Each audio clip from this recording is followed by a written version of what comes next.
στο σημείο να μην μπορούν να μεγαλώσουν τα παιδιά τους. Όπως θα δούμε λοιπόν στο ρεπορτάζ της Ειρήνης Ανδρουλάκης, σε ένα από τα χωριά ΣΟΣ, αυτό που βρίσκεται στη Βάρη, το 85% των αιτημάτων που δέχονται για φιλοξενία παιδιών είναι πλέον για τέτοιες περιπτώσεις. Είναι από ελληνικές οικογένειες που δεν μπορούν να μεγαλώσουν τα παιδιά τους.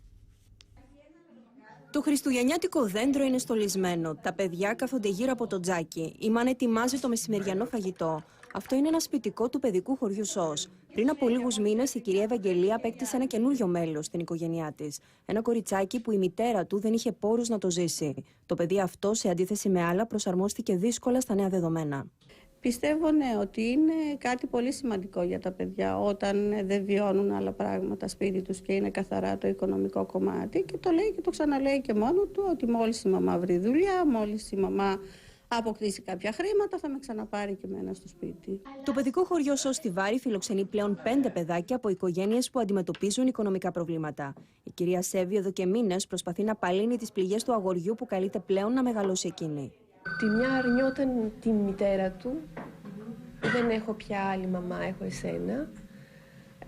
Όταν το ζήτησε, ας πούμε, στο τηλέφωνο, αρνήθηκε να δεχτεί ότι ήταν η μητέρα του στο τηλέφωνο, και την άλλη στρέφεται εντελώς στο πρόσωπό της και κρέμεται και περιμένει τα πάντα από αυτήν. Τον τελευταίο χρόνο, το 85% των περιπτώσεων που απευθύνθηκαν στα παιδικά χωριά ΣΟΣ ήταν ελληνικές οικογένειες που αντιμετωπίζουν προβλήματα λόγω της οικονομικής κρίσης. Το 2010 τα αιτήματα υποστήριξης οικογενειών λόγω ανέχειας από τα παιδικά χωριά ΣΟΣ ήταν 80.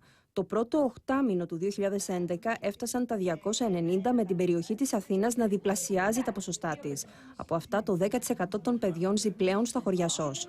Ο θεσμός αυτός, ο οποίος τόσο απλόχερα προσφέρει βοήθεια σε παιδιά που έχουν ανάγκη υποστήριξης, στέλνει σήμα κινδύνου, καθώς στηρίζεται μόνο στις δωρεές του κόσμου, οι οποίες πλέον φορολογούνται.